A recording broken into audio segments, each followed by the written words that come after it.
Sobat Kairos yang terkasih, firman Tuhan hari ini tertulis dalam kitab Yeremia pasal 49 ayat 11. Tinggalkanlah anak-anak yatimmu, aku akan menghidupi mereka. Biarlah janda-jandamu menaruh kepercayaan padaku. Demikian firman Tuhan. Sobat Kairos yang terkasih, kitab Yeremia pasal 49 ayat 11 adalah bagian dari nubuat tentang penghukuman kepada bangsa Edom. Edom terletak di selatan Moab, di sebelah timur Laut Mati. Edom dan Israel adalah keturunan Abraham dan Ishak, keturunan Esau dan Yakub. Meskipun kedua bangsa ini memiliki hubungan darah, keduanya telah mengalami perang saudara berkali-kali. Bangsa Edom lebih didominasi pengaruh materialisme dan individualisme yang hanya memperhatikan kepentingannya sendiri tanpa peduli kebenaran dan kasih sayang kepada sesamanya. Mereka menggunakan kesempatan untuk mengambil keuntungan dan melakukan kejahatan terhadap saudaranya. Maka murka Allah atas Edom dilihat sebagai sumber sukacita dan pujian atas kebesaran Allah yang ditunjukkan bahkan sampai keluar batas Israel. Edom adalah monumen keadilan Allah bagi Israel. Keadilannya atas bangsa-bangsa yang menjadi musuh Israel menjadi sumber sukacita bagi umat yang berada di tengah kesulitan di tanah nenek moyang mereka. Walaupun berada di tengah kesulitan, setidaknya keadilan Allah itu adalah sumber pengharapan dan menjadi tanda bahwa Allah masih memperhatikan umatnya. Keluasan kasih Allah ditunjukkan melalui keadilannya di tengah bangsa-bangsa dunia. Tuhan penuh anugerah. Dia memulihkan keadaan mereka. Bahkan anak-anak yatim piatu dan para janda korban perang saudara itu akan dihidupi dan dilindungi oleh Allah. Itulah keadilan Allah.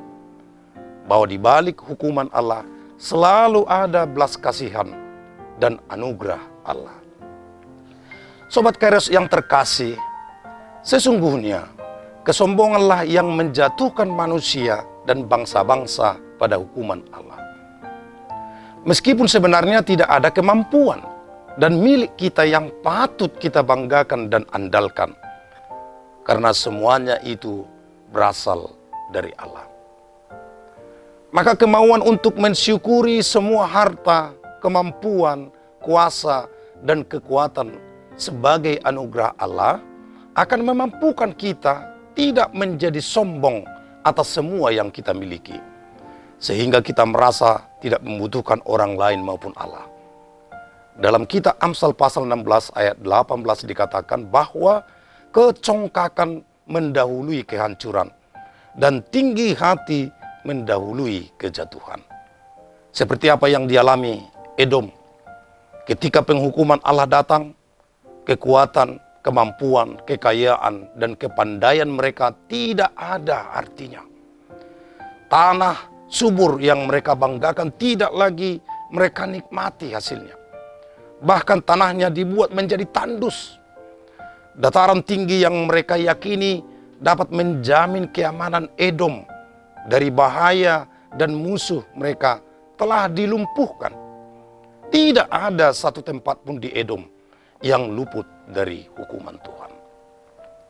Sobat Kairos yang terkasih, nubuat penghukuman kepada bangsa Edom dalam nats ini betapa membuka pemahaman dan pengakuan kita sebagai orang percaya bahwa tidak ada kekuatan dan kekuasaan di dunia ini yang dapat bertahan menghadapi kekuatan Allah.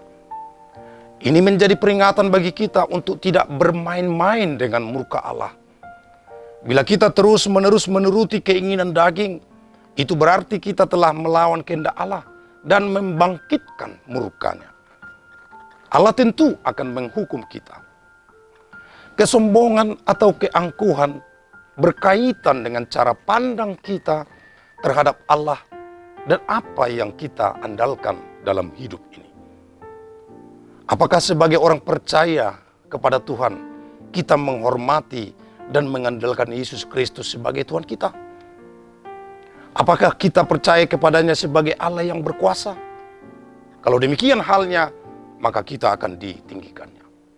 Tetapi sebaliknya, kalau kita angkuh, sombong seperti bangsa Edom, tidak menghormati Tuhan, tidak mengandalkannya dan tidak percaya kepadanya, maka kita pun pasti akan direndahkan oleh Tuhan. Maka yang perlu kita lakukan adalah menyerahkan diri sepenuhnya kepada Allah, serta melawan keinginan daging yang senantiasa ingin menjerat kita setiap hari. Dan jangan lupa memohon kuasa Tuhan yang akan memberikan kuasa kepada kita untuk menang melawan semua cobaan hidup. Sobat Kairos yang terkasih, selamat beraktivitas dan Tuhan Yesus memberkati. Amin.